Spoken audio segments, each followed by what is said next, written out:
press. The minister extremely pejorative and extremely negative about the Deputy Premier of Alberta.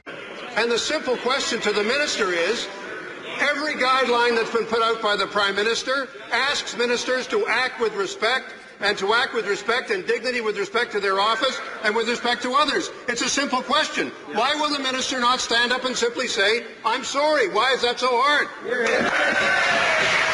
Honourable Minister of Citizenship and Immigration. Mr. Speaker, again, actually, this government has a tremendously close working relationship with that of the government of Alberta.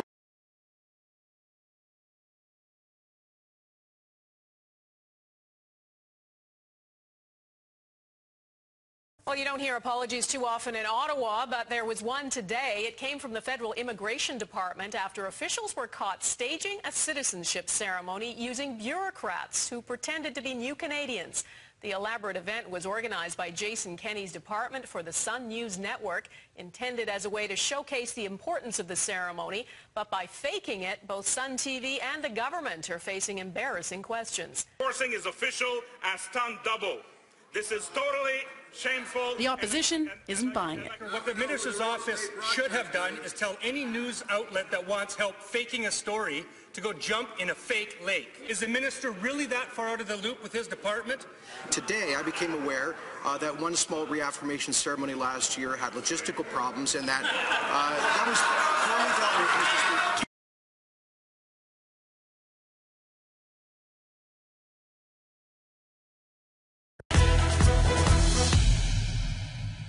He's a former refugee himself, and he's upset about the federal government's plan to scale back health benefits for some refugees. 17-year-old student Bashir Mohamed turned up at a conservative barbecue in Edmonton on the weekend and wound up getting arrested and dragged out of the event after he heckled Citizenship and Immigration Minister Jason Kenney. So was this just a stunt to try to publicly humiliate Kenney, or was it a legitimate means to bend the ear of the minister? Joining me now from Edmonton is Bashir Mohamed. Now, we spoke to Minister Kenney's office earlier today to ask about what occurred in Edmonton on Saturday. Here's what his office had to say. The young person at the center of this story chatted amicably with the minister at the start of the event and did not raise this issue at any point during their conversation. Well, I'd like to say two things. Before the event started, I went up to the minister and I said, hello, my name is Bashir, I'm a refugee. And he said, well, that's great for you, and he turned his back and he started shaking other people's hands. So I probably only talked to the minister for about 20 seconds at the most. So their claim of, us chatting it up, it isn't true.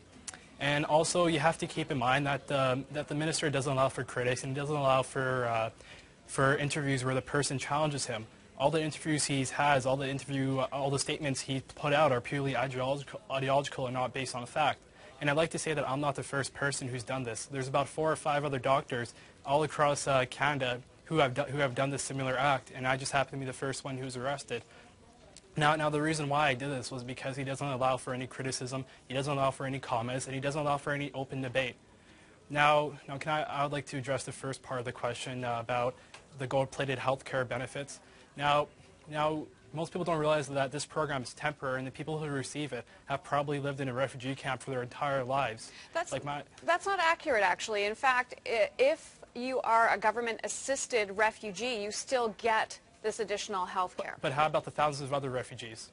There's thousands of other individuals. Now, it may be this one section of refugees, but there's thousands of other refugees that are actually losing all their care. Now, these are people who have been living in refugee camps for their entire lives. So they haven't had the infrastructure and the standard of life in Canada. They may have never had a toothbrush or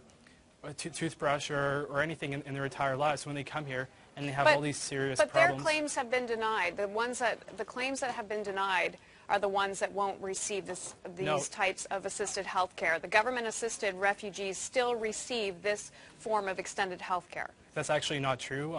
Only government-assisted refugees receive the health care. Now privately sponsored refugees have their health care cut, and all other classes of refugees have their health care cut. Now, rejected claimants also have their health care cut, but there's other classes of refugees besides government ones. What do you still want Mr. Kenney to hear? I want Mr. Kenney to take criticism and to take open debate and to answer the questions directly instead of just releasing statements and sitting in his office. I want him to focus on the issue. I want him to look at the facts instead of purely saying ideological things. Refugees are people too. Now, I didn't just earn my citizenship in a 2-hour ceremony. I became a citizen through my 5 years in cadets, where I taught 12 and 13-year-olds, ironically enough, about citizenship. And I did that when I wasn't a citizen. So I think I'm a productive member of society, and for him to separate Canadians and to lower our humanity is horrible. Because if we keep going on this track, then I can tell you what Canada isn't going to look like. Canada isn't going to look the same 20 years from now. Bashir Mohamed, thank you so much for joining us. Yeah, thank you for listening.